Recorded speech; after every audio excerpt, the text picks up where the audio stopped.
Hello and happy fifth day of Christmas. Today is December 29th, and I must admit that it is one of my favorite saint days of the whole year.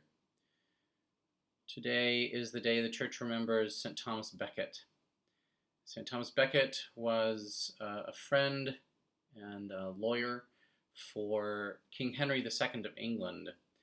And it was at that time that the church and bishops were very, very powerful, and the kings of Europe were beginning to resent the strength of the church at that time and push back against certain prerogatives and traditions.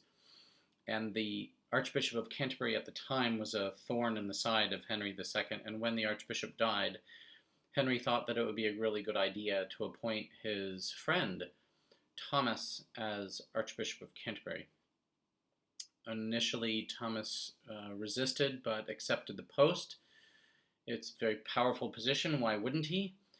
And then something unexpected happened. Thomas had a real change of heart, a real change of mind. He sold everything that he had.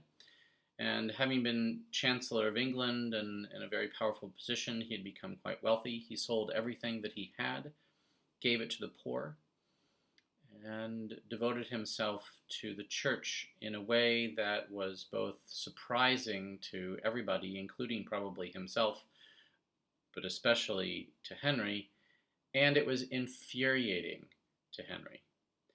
And so, over years, these former best friends, Henry II and Thomas Becket, had an ongoing feud, which included Thomas being in self-imposed exile in France for a long time. Eventually, Henry and Thomas reconciled, and Thomas returned to England. Not long after that, Henry was at a dinner with some knights of his, and he remarked, "Will anyone rid me of this meddlesome priest?" And the knights thought, in order to get in good with the king, they would assume that that was a command. And they picked up and they rode to Canterbury, and they entered Canterbury Cathedral around 4 o'clock in the afternoon, at the time when the evening prayer, was just about to begin. And as the Archbishop was walking toward the nave of the church, they murdered him, the 4 knights, in a stairwell. If you've ever been to Canterbury, you can still see the location marked with a rather austere altar. But Thomas's influence did not end. He was beatified and then canonized, recognized as a saint, and shortly thereafter people began to make pilgrimage to his burial site there in Canterbury. And these pilgrims ended up inspiring, centuries of them, ended up inspiring Geoffrey Chaucer to write the Canterbury Tales, which is a story of a group of people that were on pilgrimage to arrive at Canterbury to make prayers at the shrine of Thomas Becket. This was one of the most important pilgrimage sites in the whole world until the dissolution of the monasteries under Henry VIII.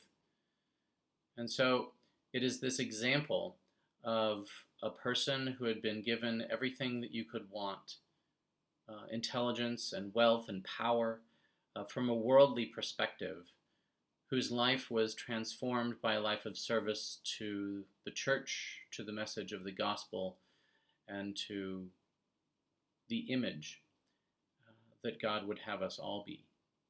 This example and the world's reaction to it is an important story in my formation.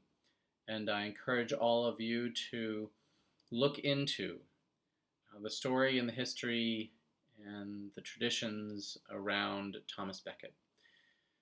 1170 was the year, December 29th at around 4 o'clock in the afternoon.